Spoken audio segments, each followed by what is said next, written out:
અંકલેશ્વરના જૂના દીવા, મુલડ, ગડખોલ, અંડાળા અને વલિયા તાલુકાના ડુંગરી ગામના માઈ ભક્તો છેલ્લા 25 વર્ષથી શક્તિપીઠ અંબાજી ધામ ખાતે પગપાળા સંઘનું આયોજન કરવામાં આવે છે।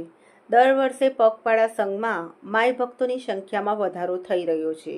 ત્યારે આજે 26મો પગપાળા સંઘ જૂના દીવા ગામથી મા આદ્યશક્તિને રથમાં બિરાજમાન કરી રવાના થયો હતો।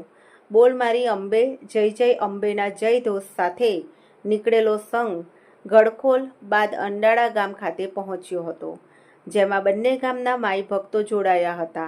બાદ આ સંઘ મુલદ ગામ પહોંચ્યો હતો, જ્યાં મુલદ ગામના માઈ ભક્તો જોડાયા હતા।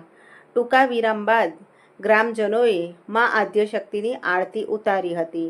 આ સંઘમાં વાલિયાના ડુંગરી ગામના માઈ ભક્તો પણ જોડાયા હતા અને 300 જેટલા માઈ ભક્તોનો સંઘ અંબાજી તીર્થધામ જવા રવાના થયો હતો અને આગામી તારીખ 3 સપ્ટેમ્બરના રોજ અંબાજી ધામ ખાતે પહોંચી ધ્વજારોહણ કરશે।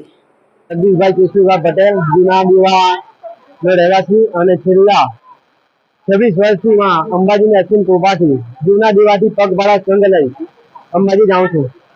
એમાં આશરે 100 જેટલા પદયાત્રીઓ મારી જોડે છે અને છેલ્લા દિવસે નીકળી અમે બહુ અતિથિ વિસર્જન રોકાશું।